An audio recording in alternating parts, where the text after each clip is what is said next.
Hey, this is Brandon Crawford from the San Francisco Giants, and you're listening to TortureCast. You're listening to a podcast by and for fans of the San Francisco Giants. Let's go, Giants! With hosts Willie Dills, Chad King, Ben Lee, and Eric Nathanson. Dedicated to the greatest team in Major League Baseball, the San Francisco Giants. This is TortureCast. Standing on top, not gonna stop. We came to play, ain't slowing down. Falling on, we're here to stay, and we're stomping on whatever's in our way. I'm feeling like a Giant tonight. It's Monday, September 16th, 2019, and this is episode 180 of the TortureCast, the podcast by and for fans of the San Francisco Giants. I'm your host, Chad King, and what the hell? It was 100 degrees here in Gilroy 2 days ago, and now it's raining today. What's your weather like, Eric? It's the 100 degrees. Bring me your rain. Schizophrenic weather here. I don't know what's going on. We're stuck in a very swampy pattern in the southeast, and from what I hear, we should be down to the upper 60s early in the morning, later in the week, and that's the best we get. Like, I haven't been below 72 degrees in 3 months, so. Yeah. Oh, man. It'd be nice to go to Atlanta maybe this week. I don't know. We'll see. No, it's going to be hot. It's so funny because is? I'm sure the Giants will be coming into town thinking, oh, good, at least we're coming in September. It's not as humid. No, it stinks right now in the southeast. Yeah. It really, really does. Thankfully, they're there over the weekend, so maybe that'll be, a little lower of a temperature. Well, the Giants did not have a fantastic week, but it was a mediocre week. They went 3-4 since we last recorded. They did lose 3 of 4 to Pittsburgh, which was unfortunate, but they did take 2 of 3 from Miami. So, Eric, look, we talked about their one-run game, record here. I have it a little further down in the notes. They're 3-0 in one-run games this week. That's all 3 wins they had this week. So that pushes their season record to 36-15 in one-run games. They've won 72.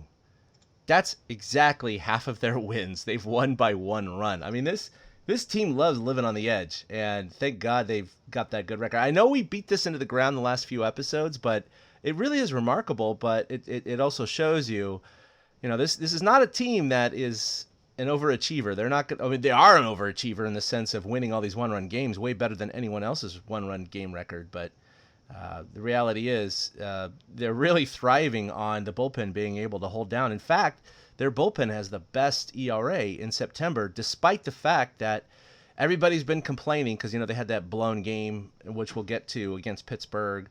And a couple other hiccups. But overall, their bullpen has been solid despite all of the trades and now despite all these freaking injuries that they're facing. Yeah. It's been kind of a tumultuous storm hitting the bullpen.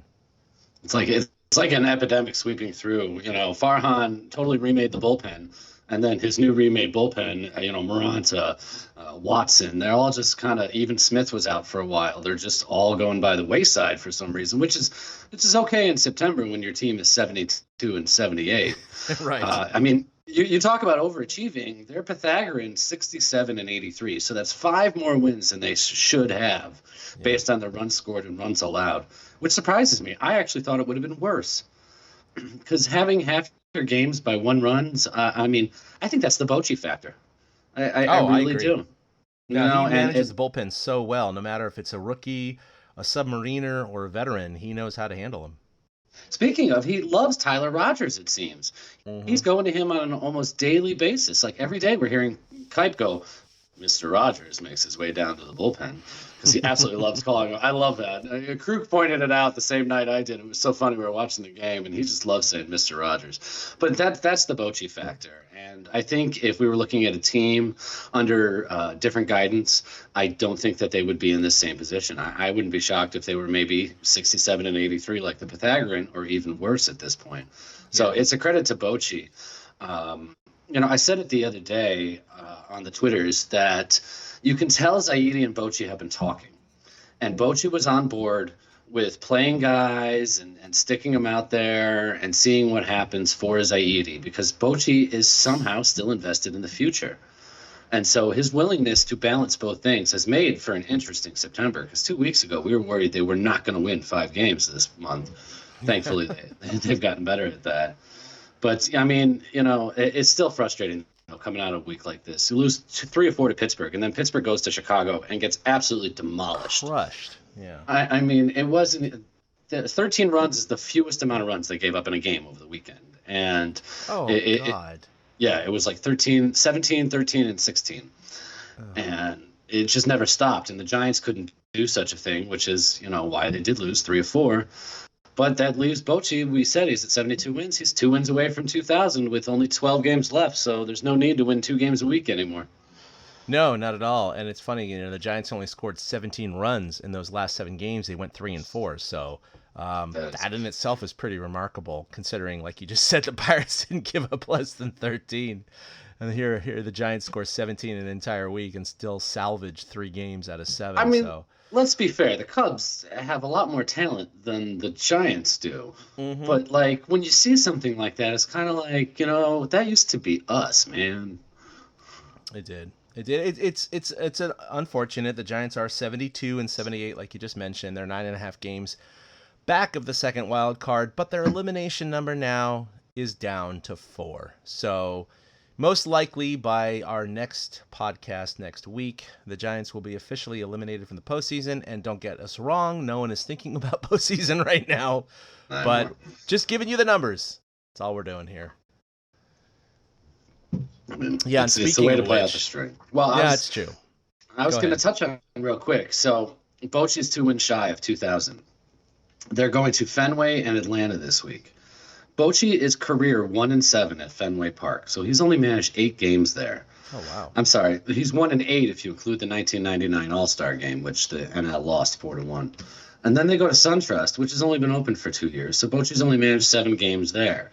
So these 2 stadiums he's going to, he's barely ever managed in, yet he could hit this milestone at one of them, which I just found kind of weird, I mean, He hasn't been, he's only been to Fenway 3 times, once for San Diego, twice with the Giants. So, it's just kind of strange that it won't be something that happens in like Dodger Stadium or Petco or, Coors Field or Oracle or something like that. That he's going to end up, with this one long-lasting memory is going to be against a team he's barely ever played. Yeah, with 12 games left, I mean, we're pretty confident the Giants are going to be able to go 2-10 in those 12 games. So I'm not too worried about that. But yeah, that's a really good point. 6 games on the road in parks that he's barely managed in. He's probably, unless they, obviously do worse than 2-4, going to clinch it on the road. So, and that's fine. I mean, I want him to have the best managerial record he can get. He's obviously going to retire with a sub 500 record at this point. But, with the Giants, as of a few days ago, he was 500. I think he's still around 500 with the Giants. With the Padres, he was slightly under 500, so that gives him, under for his career. But it's not about the managerial record. It's about the accomplishments you make. I see some, Dodger lovers and maybe Giants haters on social media talking about stuff like that. Like, how can you give a guy, a Hall of Fame nod when he has a sub 500 managerial record? And it's like, no, it's about what he accomplished. I mean, you could have some shitty years, don't get me wrong. But if you win 3 world championships in 5 years and you manage 25 years in the big leagues and are in the top 10 in games managed and wins, yeah, you deserve that. I mean, he's gone 25 straight years managing in the National League without getting fired. And that's incredible. Most managers can't say that. Most managers are hired to be fired.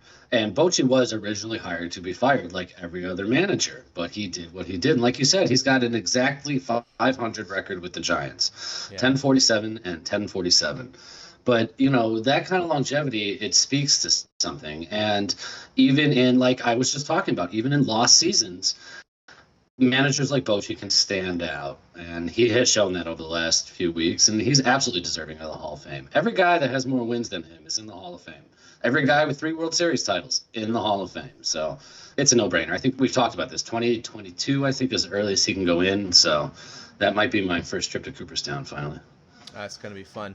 So this week, the Dodgers did clinch the West officially, but they didn't do it in San Francisco, which is great. Atlanta clinched a playoff berth that's kind of where we are in the playoff situation. There's definitely a tight wild card race in the National League and a little bit in the American League, but most of the divisions are pretty much settled unless something crazy happens. But you know what? Look, the Dodgers, they've been not great lately. They've been kind of coming off a little bit down. I mean, they may not even get the number one seed in the National League if Atlanta catches them. And they're probably not going to get the number one seed in Major League Baseball, so they probably wouldn't be able to host the World Series should they make it that far. I just hope that the Dodgers this year are going to be eliminated earlier than the last couple of years, especially last year, going down to Game 7. It's like, no. I just hope someone like they're going to play the wild card winner, right? So right now it would be the Nats and the Cubs. So I just hope that either one of those teams, don't get me wrong, I know your wife is a Cubs fan, but I think the Nats match up better with the Dodgers. Oh, they totally do. So, I'm hoping that the Nats win that wild card game, no matter who it is against. Could be the Brewers, could be someone else. And, just take down Kershaw and the Dodgers, and we won't have to worry about that too much into October. Well, it feels like they're just not as strong this year. It's funny. They have 97 wins. They were the first team to 50, 60, 70 wins. But they just don't feel like they have that same strength that they used to have. I didn't feel when the Giants played them last weekend, every batter that came up to the plate, it wasn't, oh man, this guy, oh man, this guy. There were spots where you felt like pitchers could get out. Whereas the past couple of years, the Dodgers, it just feels like their lineup is just amazing top to bottom. So I think this is the year that they might, fall short. Atlanta is playing really, really well, and we still don't know who's going to come out of the Central. Cubs are 2 games back of the Cardinals, and they still play each other 7 times. Ooh, that is amazing. I love that baseball, looks at the teams, and I think they definitely know, okay, can we forecast who's going to be the best in each division this year? We should have the top couple teams that we think are going to be the best battle each other near the end of the year. And sometimes this is how it works, because clearly the Cubs, Cardinals, and Brewers are at the top of the Central. So, they said, okay, let's have the Cubs and the Cardinals battle it out at the end, just like, the Giants and the Dodgers. They played last weekend. They play in the final series of the year. Granted, that's not going to mean anything now, but, the Giants still could affect the Dodgers' ultimate seeding in the playoffs, which could be a good thing. But yeah, I mean, just not having the Dodgers go far in the playoffs is going to be nice. That said, last year they tied with the Rockies in the National League West, and they had to play the playoff game. They got in, of course, they beat them, and then they ended up going to the World Series, and they were down to the last game of the season, Game 7 of the World Series, and they still couldn't do it. So it was fantastic. And I was talking about this, there was a couple other baseball moments that happened this past week. Christian Yelich is out for the season. He fouled a ball off his kneecap. Apparently he doesn't need surgery. It's, going to heal somehow. But if the Brewers were somehow to make the World Series, that's the earliest Yelich could come back. And I hope they don't. I'm tired of the Brewers. And Mike Trout, that totally comes from a Cubs household. And Mike Trout's out for the season now. He's having surgery on his foot.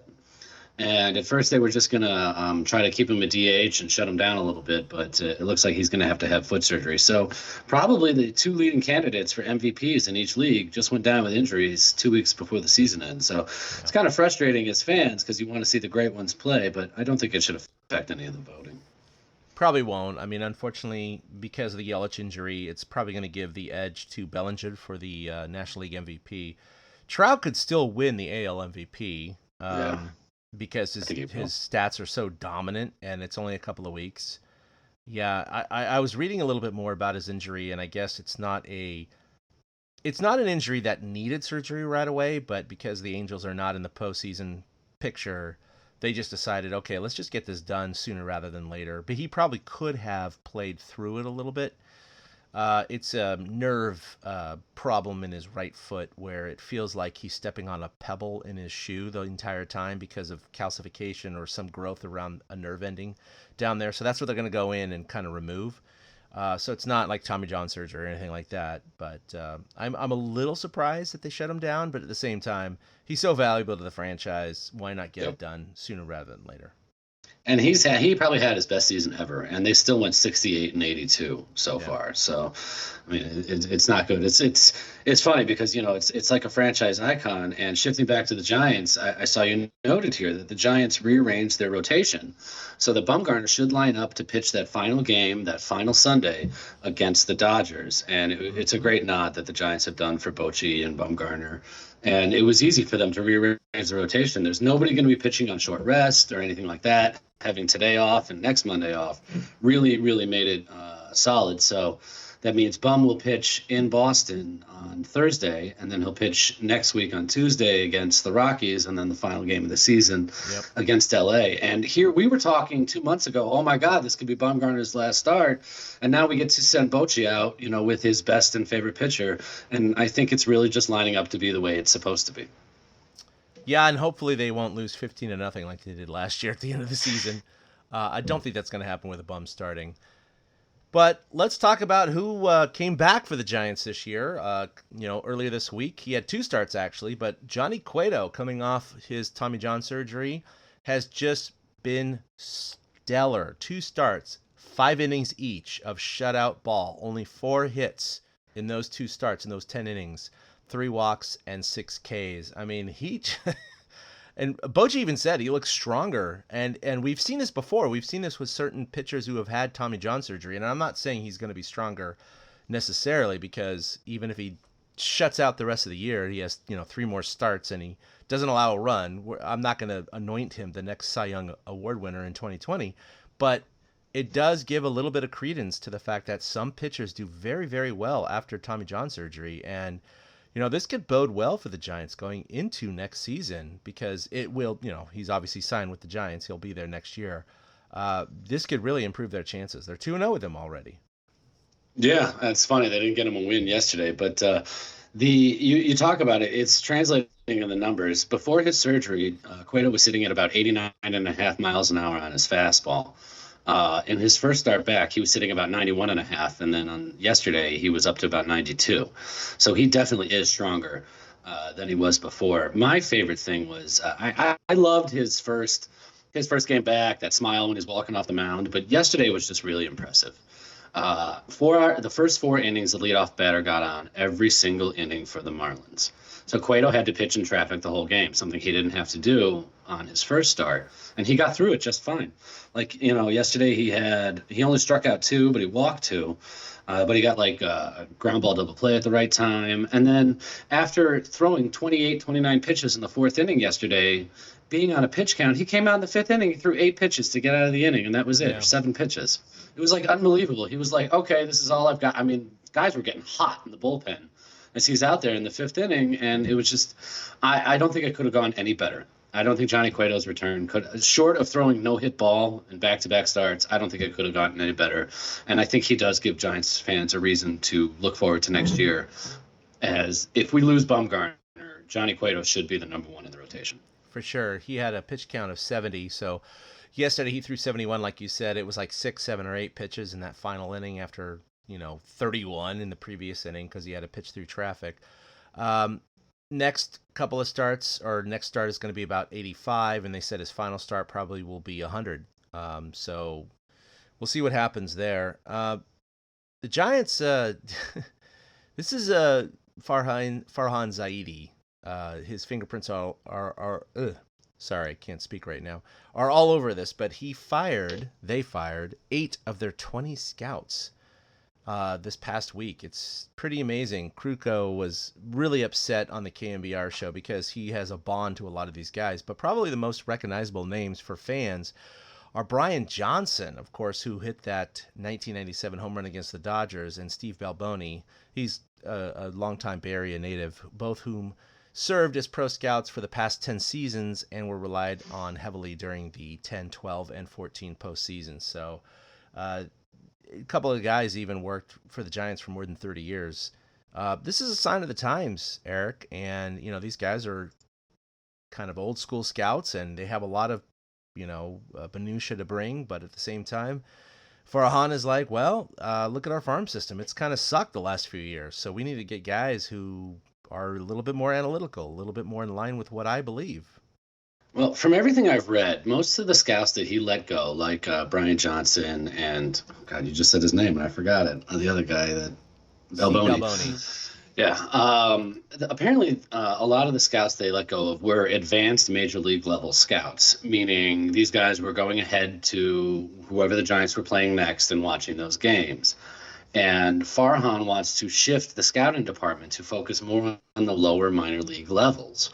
Because, as he said, we have enough data, we have enough video, we have enough things to gather on the major league level that we don't have on the lower levels. Not every pitch is recorded. Not everything has video connected to it. Not everything has a StatCast number connected to it in the low minor leagues. So Zaidi wants to focus on the low minor leagues because that's where his gems have always been found. And I'm not talking just gems in our system. That's for scouts to go look at other people's systems. And when they identify a player, they're going to try to get that player in trade. So, like you said, it's a sign of the times with Zaidi, and he wants guys that are thinking more in line with him. And I totally understand him doing it. And I understand Kruko's upset, but this is another one of those moves that just shouldn't shock us under a new president. No, not at all. All right, so Bochy says that Yastrzemski is going to play all 3 games in Boston this week, and it's kind of like, duh. Why wouldn't you? Yeah. And there's some great quotes from Bochy. I don't have them in front of me, but it was something to the effect of, I know that Yastrzemski is obviously an icon in this town, and seeing an outfielder with that name emblazoned on his back while he's out in the outfield is going to do a lot of good for the brand and just really the enjoyment of the game. And I think his grandfather, according to Yaz himself, said he's going to attend at least one of those games. Yeah, I think they're getting a suite, and I wouldn't be shocked too if Yaz gets our Yaz gets a huge ovation from the crowd just because of his grandfather. Yeah. I mean, his grandfather was the only one to have he had a triple crown in 1967, and until Miguel Cabrera came along in like 12, I think it was, and had one, nobody had a triple crown that entire time. So his lineage is fantastic. But Yaz almost didn't make it, diving in head first yesterday. Yeah. No kidding. He almost didn't make it to Boston. Could have been decapitated there. I know. Yeah, right. All right, so let's talk about the weekend review. On Monday, they did lose 6-4 to Pittsburgh. The unfortunate part, and this could have flipped their week to having a winning record, they had a 4-2 lead going into the ninth. Tyler Rogers started the ninth and gave up a hit. So Bochy went to the pen and put in a bod who gave up a hit and a walk to 3 batters. He got 1 out. And then Gustave couldn't hold it either, and he gave up another 2 hits. So, and part of that mix was a throwing error. Actually, it was a catching error by Mauricio Dubon and a sac fly at the end. And suddenly 4 runs scored, and they were losing 6-4, and that was the final score. So it was an unfortunate game. It was one of those didn't lose by 1 run though. No, it happened quick too. It did in that ninth inning, and it's a shame because that was a Bumgarner start where he really only made 1 or 2 mistakes the entire time, and then the bullpen that had been so lights out couldn't hold it. Gustave, the man who had the save on Saturday, just couldn't hold it. But by that point, the snowball was already rolling downhill. Yeah. So Tuesday they won the only game in that 4-game series. They won 5-4, and this was Johnny Cueto's return. He pitched 5 scoreless innings, only giving up 1 hit and 1 walk, and struck out 4.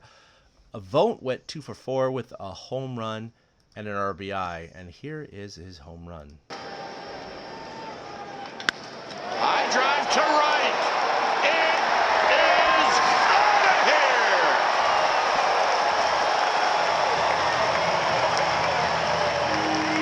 Home run number 9 for Stephen Vogt. And this is all with 2 outs.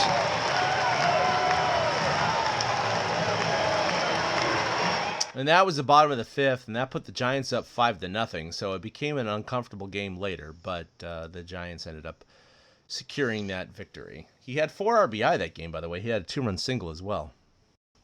Was that the game that he also stole a base, or was that the week before? No, that was the game he stole a base. Yeah, it was his first stolen base since 2016 or something. Yeah, it was like the Stephen Vogt game, and he came out of that game. I think Cueto is what pumped him up that game because he said he had so much fun catching Cueto back there, And I mean, who wouldn't have fun catching Cueto? The shimmies, the pauses, the way his ball actually moves compared to, I mean, it had to have been refreshing compared to some of the other pitchers that Vogt has caught this year. it was a quality win against the Pirates, but like you said, it was their only win in the week against them, and it was just kind of frustrating that was the only day that they could put it all together. Yeah, so Wednesday, the next day, they lost 6-3. Logan Webb gave up 4 earned runs and 4 2/3 innings pitched. Thursday, they lost again, 4-2. Shark gave up all 4 runs in 6 1/3. Longo did have a 2-run home run, but that was the extent of their offense. So, I mean, it's one of those things where the Pirates are, they have a worse record than the Giants. You figure you got to at least split with this team. You're at home. You should have a home field advantage. But as we know, Oracle has not been an advantage to the Giants. The Giants do better on the road than at home. And so they've already guaranteed, by the way, having a losing home record this year, which is definitely unusual for most major league teams. Not that, the Orioles, of course, have a losing record, and the Tigers and the Marlins, but if you're going to have an advantage, you're going to have a better record at home than on the road, and the Giants have it flipped. I don't know why. I really don't know why. It's possible. They're 33-42 at home, so like you said, they are losing. It's possible that they end up with their worst home record ever. Yeah. Apparently, even and they always reference 1985. Apparently, even the 1985 team was better at home than this team was. Oh, that's bad. So, yeah, that's whenever they're throwing 1985 in there, it's bad. All right, so Friday they face the Marlins, and Tyler Beede, who is a little bit of schizophrenic, a little bit of bipolar going on, wins again, 1-0. I mean, the Giants also won 1-0 against the Dodgers. He won 1-0 earlier this year in the game I attended. He went 6 1/3 scoreless innings. Posey delivered the only run of the game, and here it is. Complete games this year, both games shutouts. He was named to the National League All-Star team. That is through, base hit. Vogt will score 1-0 Giants. When you're out there on the mound and you give up a ground ball like that off the crack of the bat, you're thinking, oh, we got that one. Then you turn back, you remember that, no, the infield's drawn in, and the drawn-in infield creates opportunity. This is one of those hits that should not have been a hit, Eric. I love baseball. That's the thing. It's like in the books, it's a line drive, right? We always used to say that when I played. A little Texas Leaguer, a little bloop, a little duck snort, a little ground ball through the hole. It'd be like, it's a line drive in the books, because half the time you're also gonna hit a line drive at the shortstop or the third baseman, and it's an out. So, like you said, I love baseball for this reason, because Yep. It was just placed perfectly, and it was the only run of the game, and they won. And again, it was a testament to the Giants bullpen locking it down after Beede left. But he's definitely Jekyll and Hyde, but he has potential, and I just hope he develops a little bit further here in the next year or two. I give him credit. I truly believe that his performance, 3 hits, 5 strikeouts, and 6 1/3, and only one walk. I truly believe his performance on Friday is a result of Bochy leaving him in the game in the 5th inning against the Dodgers the week before. Yeah. And the bases were loaded. I personally think there's a correlation. People can talk me down and say, no, there's not. But there's something to be said for boosting that confidence. And I think that really translated, because it was, like you said, you were probably Beaty's best or second best start of the season. And he had a track record, too, against Miami. He pitched a beautiful game in Miami earlier this season. So it seemed to be the perfect confluence of events for him. It's just a shame that the only run that came in was the tapper that got through.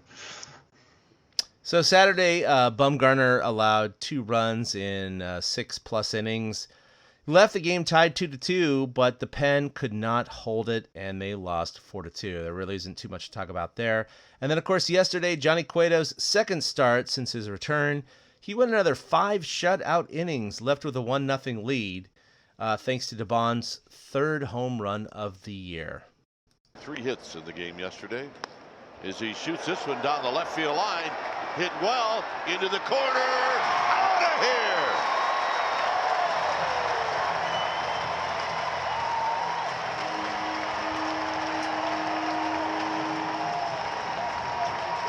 say this about Dubon is he knows where to hit him.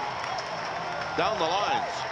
Well, and he's made some friends in San Francisco since he's gotten here. Home run number 3 for Dubon. He gets a hanging breaking ball, and he knows exactly what to do with it. Yeah, he didn't hit that ball particularly well, but it traveled out. So, but after that, the Marlins tied it after a bunt single with 2 outs. And I was, listening to the game. I was running some errands, and Longoria came in. He read the play beautifully. It's one of those plays where if he didn't read it, it would have been a bunt single, and probably the Marlins wouldn't have scored. But he read it beautifully, charged the ball, barehanded it, and threw it a little bit wide. So Belt tried to get it. His glove hit the runner. The ball goes down the right field line. Gerber was picking it up. He gets all the way to third. And then the next guy, of course, hits a single, and now it's tied 1-1. But in the bottom of the 8th, with the bases loaded and 2 outs, with a 1-1 count against Brandon Crawford and Mike Yastrzemski on third, this play happened. In the dirt, here comes Yastrzemski. The throw home, not in time, and the Giants take the lead. A gutsy play by Yastrzemski, but why not? Oh, and he paid for it too. And there was contact on his left shoulder when he came into the home plate. You just look for a little opening, good anticipation, then you see him break. A double pump because Stanek did not get down to the plate in time. And he never made the catch. And you see the whole body of Stanek fall on the top of Yastrzemski. Yeah, that was I'm watching this replay right now, and I mean, clearly if the pitcher had held on to that ball, Yaz would have been out. Yep. But that goes to the old baseball axiom. Force the defense. It's like putting the ball in play and make things happen. Force the defense to make a play. And Yaz that ball did not squirt far away at all.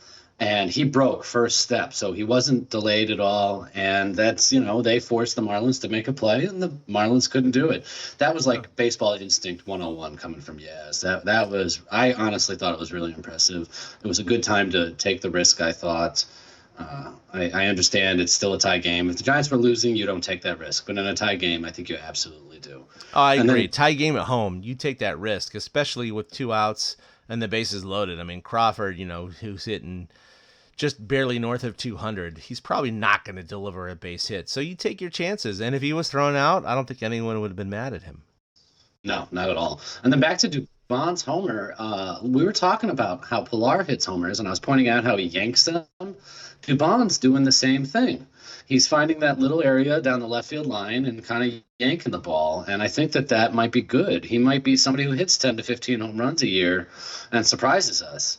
Because you can tell he's not fully developed. I mean, you just watch him in the box, the way he approaches it. Like that home run you showed, you saw his front foot was up before the pitcher even delivered the ball. Yeah. All his weight was back. And you could tell he kind of brought his weight forward a little bit, but he kept his hands back, which is what gave him the home run. So, I think he's going to turn into that specialty of yanking it down the line, just like Kruko said. But, to have Yaz's mad, it was like Yaz's mad dash to home. I love how you wrote dash to home because that's how it felt. And, to the difference between losing 2 or 3 to the Marlins and winning 2 or 3 to the Marlins, you can't. Winning just makes you feel better. And, the Giants, I could not imagine them going on a road trip after dropping that Sunday game to the Marlins thinking, oh, my God, we're so bad. And at least now they have some confidence. 3-4 is a lot better than 2-5, especially against 2 teams that are actually worse than you. Yeah. And at home. So, all right, still Eric, been better. Take care of Who's Hot. Who's Hot? A surprise at the top of the Who's Hot list this week. I know. Brandon Belt is 11 for his last 26, which is a .423 batting average. And right under him, the man who we weren't sure could come up with a base hit yesterday, Brandon Crawford, 7 for his last 21, which is .333. So for the first time, I think all season, in the second to last week of the season, both Brandons have made the Who's Hot list. Only took them 6 months. Donovan Solano continues to his I don't want to say torrid, but it kind of is because I feel like Donnie is squaring up the ball all the time. He's hitting 358 since the All-Star game, and he was part of one of the comebacks, I think. He got a base hit to get something going the other night. Johnny Cueto, as we've talked about, he came back and he's thrown 10 innings pitched, only given up 4 hits. His whip is under 1. It's at .7, which makes sense. Let's see, 4 hits, 3 walks. That makes sense. Yep. And a 129 batting average against, which I actually was surprised at. I thought it'd be lower than that, but then I remember there was those couple base hits to lead off innings. Cueto's not the only pitcher shining lately. Bumgarner, even though they lost both of his starts this past week, he threw 14 innings pitched, and he gave up 4 runs, which translates to a 2.57 earned run average. And again, he kept his whip under 1. He's averaging .86 runners per inning. So, I mean, he's doing his job. And then Tyler Rogers, who I mentioned earlier, has become a Bruce Bochy favorite. And I feel like he's pitched in every single game this week. And I think he has the kind of arm that can do that.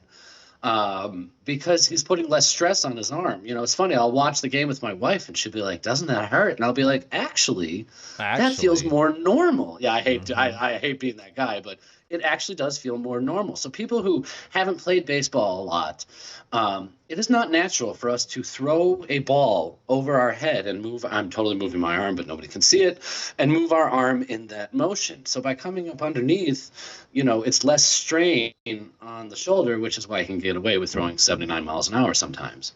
So Mr. Tyler Rogers, he's so far this year, he's accumulated 11 1/3 innings pitched and has a 1.59 ERA. He's only got a .62 whip, which is fantastic because with a guy like that, you worry about walks more than hits, and he has not been giving up a lot of walks. You know, in fact, opponents only have a 1.28 batting average against him right now, and which is just phenomenal, and it totally explains why Bochy keeps going back to him. And then Gustave has been another highlight in the pen this second half of the season. He's just over 21 innings pitched. He has a 1.69 ERA, and again, his whip is under 1. .89. So the Giants are definitely starting to flesh out pitching for the future. So that's the who's hot. Crazy. I mean, who would have thought at the beginning of the season, you know, we're talking about Tyler Rogers and Gustave and these guys we never even heard of, but they're performing very, very well since their call-up. All right, so who's not? Jalen Davis, 2 for 12, but he's got some pretty good speed, and obviously he hit 30-plus home runs in the minors this year. I just don't want him to be another Mac Williamson. We'll see what happens. There's only 12 games left, so it's kind of a small sample size. He's not going to get too many at-bats. You know, I don't know what's going to happen next year, what they're going to do. But Buster Posey, despite that one hit that I replayed there, he was only 3 for 17 this week. And then Yaz, who scored that run to win the game against the Marlins yesterday, is only 4 for his last 21. But I'm not too concerned about that itself. Talking about injuries, though, Reyes Morantes, we have several injuries, but this is the biggest one. He was put on the shelf at the end of August, and, well, he needs surgery to repair a little bit of some of the capsule of his labrum. It's not as serious as people might think it is. It's not. It's just something that takes a lot of time to rehab. So it's not anything that's structurally worried, but you know, it's going to be an issue. So he's not going to be able to pitch till at least August of next year. So we're talking about a whole year on the shelf for Moranta. And I know a lot of people make fun of him, but overall his stats have been incredible. He just doesn't seem to do as well in high leverage, you know, situations. The Giants definitely could have used him here in the last few games. That's for sure. Yeah, I mean, he definitely was a key cog coming out of the bullpen. A 2.86 ERA in 56 and 2/3 innings pitched. Think about that, 70 strikeouts in those 56 and 2/3 innings pitched. So he's averaging more than a strikeout per inning, which is kind of what you want from a reliever like that. So I do think that he was in their long-term plans. So I expect Zaidi and whoever's in charge next year to give him a shot to come back to that bullpen, because he really has been. And talking about Zaidi, I'm going to rip through these transactions here. It wasn't as many because we're at the end of September. But Johnny Cueto, when he got activated from the 60-day injured list last week, the Giants designated Williams Jerez for assignment. And a few days later, when the Pittsburgh Pirates left town, they took Williams Jerez with them. Yeah, exactly. Hey, buddy, you want to come with us? You want to ride? It really was, right? I think right after that fourth game, too. So I think as Grant Brisbee said, well, They are the Pirates. That's a great point. That's a good line. Yeah. And then on the 14th, so what is that, 2 days ago, Saturday, they designated Corbin Joseph for assignment and selected the contract of shortstop Christian Adames from the River Cats and recalled Mike Gerber from the River Cats. And in response to, so that was enough moves there. The Giants are, on their 40-man roster, I think about 36 guys are active right now. And then finally, they placed Tony Watson on the 60-day injured list, his left wrist fracture after that tag play in St. Louis. And that caused them to select the contract of Anderson Franco from the River Cats, who I've never heard of, but I haven't heard of half these pitchers. Right? I don't know who the hell Birch Smith is. I didn't know who any of these guys were before like we were talking about Peralta last week. Where the hell did he come from? All right. Well, so the thing. Go ahead. Are you going to? Okay, I was going to say the thing with Franco is that when he makes an appearance in the game, like I talked about last week, he will be the 64th player to play for the Giants this year, tying an MLB record set by the 2014 Rangers. Oh, wow. So Anderson Franco, is a pitcher. He has a career. He does not have any major league games. So once he makes his appearance this, coming week, I assume, it'll be his major league debut. He has a 4.57 career ERA in the minors, which started in 2010. So he's played 9 years. Wow. In minor league baseball. He's been in 183 games, so not a terrible amount. 889 and a third innings pitched, giving up just over 1,000 hits. So, nothing just, crazy to talk about. As far as Christian Adams, and I don't know how to pronounce it. Sorry if, I think it's Adames. Yeah, I think it's Adames. Adames, okay. Yeah. He does have 307 career at-bats, mostly with Colorado, from 2014 through 2017. And, of course, this year he does have one at-bat with the Giants.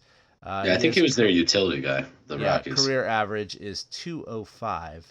And in those 307 at-bats, he only has 2 home runs, 20 RBI. So, again, these guys are not, blaring off the map as a replacement for anyone else that people bitch about in terms of like Crawford or Belt or anyone else. But it's what they're doing right now, and they're just plugging in the holes. It's a little bit of a dike action going and putting their fingers in the dike. So we'll see. These guys I don't think are going to be proven, but they may have a little bit of a future with the Giants next year. We'll see. Yeah, this is just Zaidi throwing a bunch of crap against the wall and seeing what sticks. And this goes back to me saying I'm glad Bochy's on board with it and kind of understands his role right now. He's not selfish. I have a feeling before the season even started, Zaidi told him, look, we're probably not going to contend this year, and I'm going to throw a ton of players at you. And Bochy said, bring it. I'll find who I need to play. Yeah. And I think that's kind of what's happening. So a guy like Franco, he's just getting his shot. You said he's been a minor leaguer since 2010, and listening to those stats, it sounded like he was a starter for a while with the amount of innings he racked up. So, it's possible that Zaidi's just, again, throwing something against the wall and seeing what sticks, which seems to be the MO. And so far, I haven't hated it. Got us Yastrzemski, Vogt. I don't want to say Gerber because that guy strikes out all the time, but guys like that.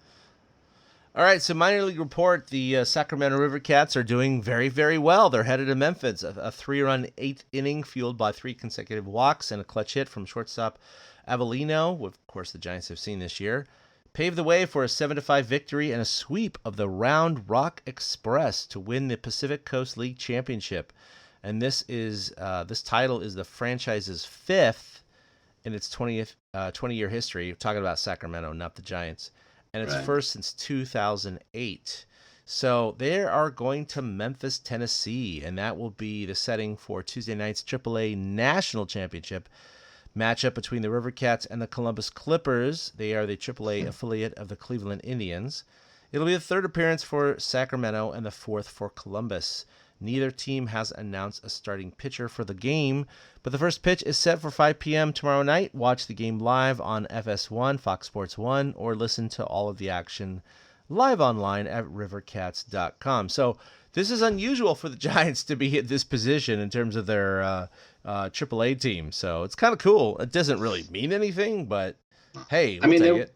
They won their league, so that's the important thing. Yeah. And I think that's the first time a Giants affiliate has won the Pacific Coast League in like 40 years. Oh, it's been 1978, I think. Yeah, was the last time. Yeah, there you go. So 41 years, and it was like a Phoenix team or something like that. It wasn't It was even the Phoenix Firebirds. Yep. That's the words, Firebirds. Yeah. So I mean, that's it. Also shows that the Giants system has gotten better.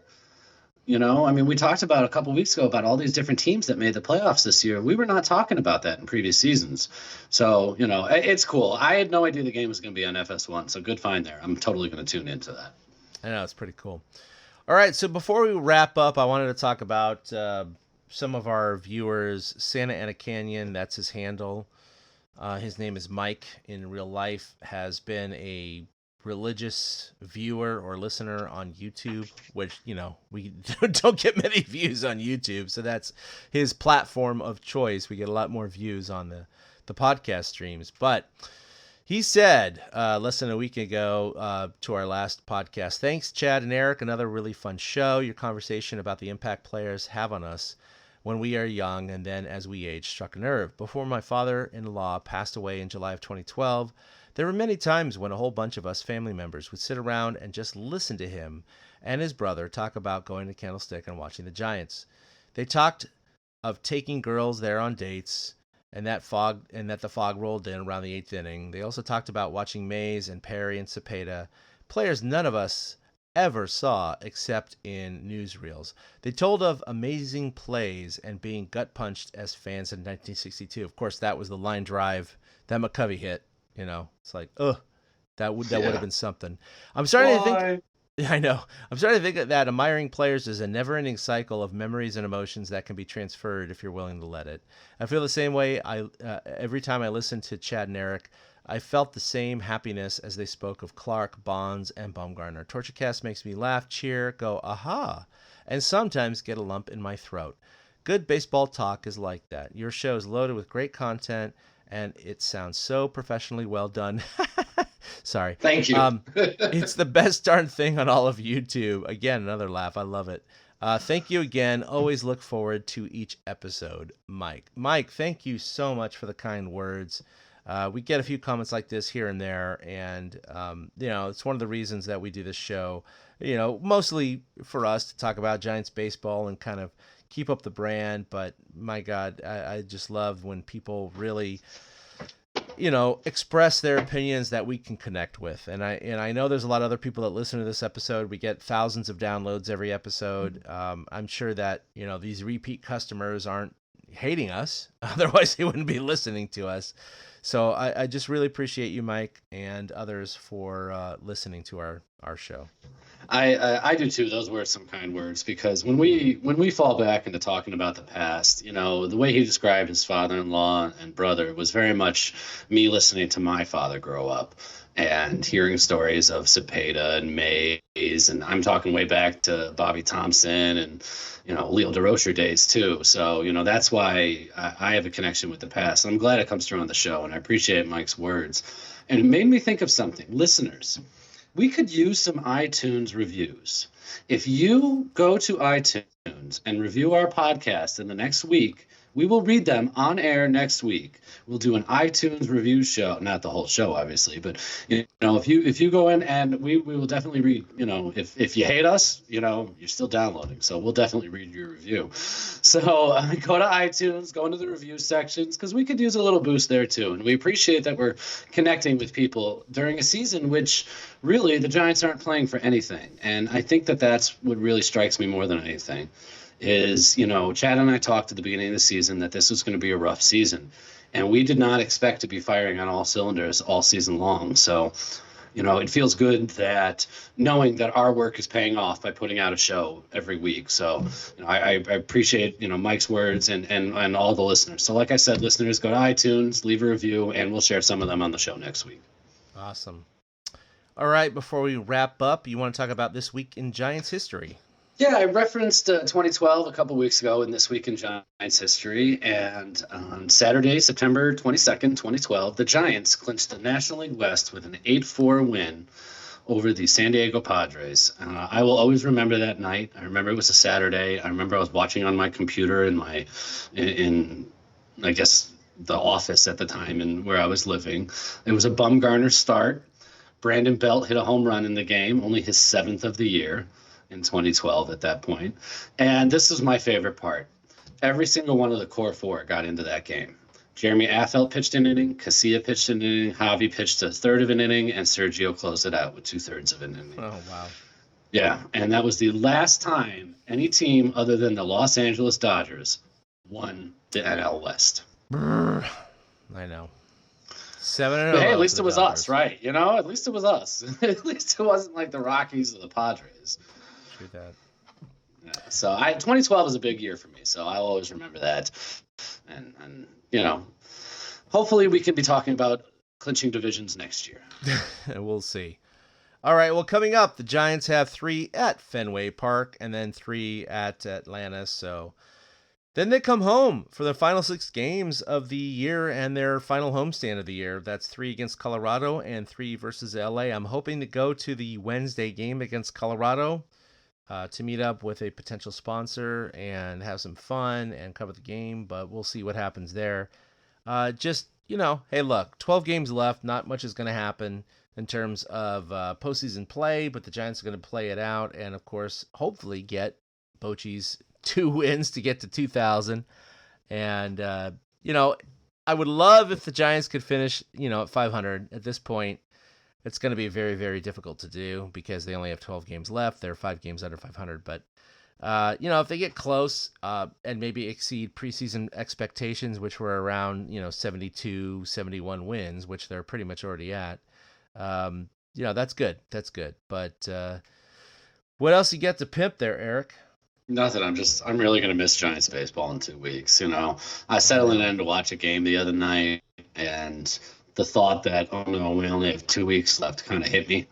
And it's just, it's a shame because it has been a fun season, even though the team hasn't necessarily, competed. I shouldn't say competed. They haven't competed for a title. But right. They definitely have competed. This team's way better than I expected. So I'm sad. We only have 12 more games. 150 in the books, 12 to go. And yeah. I look forward to the offseason, though, because we're going to have a lot to talk about this offseason. We're going to have a new manager. There's going to be a player turnover, probably a GM as well. So the Giants' action is not going to stop once October starts. I'm pretty sure that we'll have Giants news going all the way through November. Yeah, I would say that even though I'm very depressed that the Giants season is going to end here, we'll have one podcast next week, and that'll be right before the final homestand, and then episode 182 will be the season wrap-up, essentially, and a kind of a playoff preview. We'll talk about the teams that are in the playoffs, and we're going to record, 1 or 2 podcasts during the playoffs, but when it goes into the hot stove season, it's going to be more episodic, every 2 to 4 weeks, kind of like that. It depends on kind of the information that comes out, the news that comes out, and our schedules. Normally, it's not terribly exciting, but I think this year, like you just said, is going to be a lot of moves. We're not just talking about personnel in terms of players, but the manager and the coaches. And Zaidi, is going to talk to Bruce Bochy, but there's a really good chance that, like they fired 8 scouts, Zaidi is going to fire a lot of coaches. Yeah, I think it'll happen. And, it's going to be a little bit of a cleaning house. It's going to be ripping off the Band-Aid. And I think there's going to be some hurt feelings and some social media and, news worthiness there. But at the same time, this is kind of the rebirth, I would call it, of the San Francisco Giants. And I think it's going to be a good thing because the last 3 years have not been good. So I think everything's looking up, Eric, and, if they don't compete in 2020, I do think 2021 is going to be a target for them to be definitely back in it.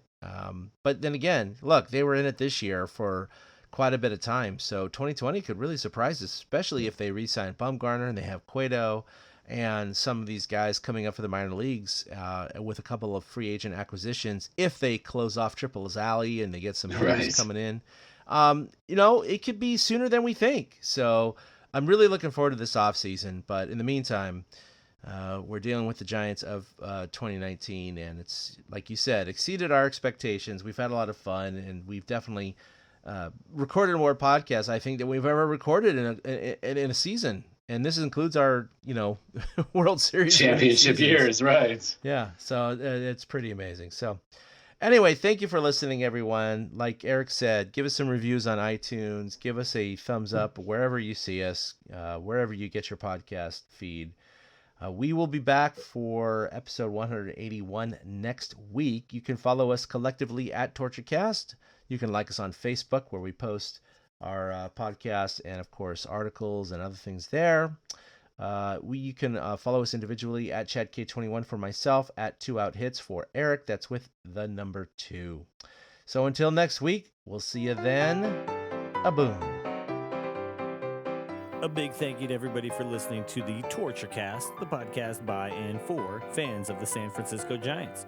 Follow us on Twitter at TortureCast. You can also like us on Facebook or check out our blog at TortureCast.com. I also want to say thank you to Ashcon and Bailey for letting us use their song Feeling Like a Giant for our intro. For Ben Lee and Chad King, my name is Willie Dills saying, we'll see you next time.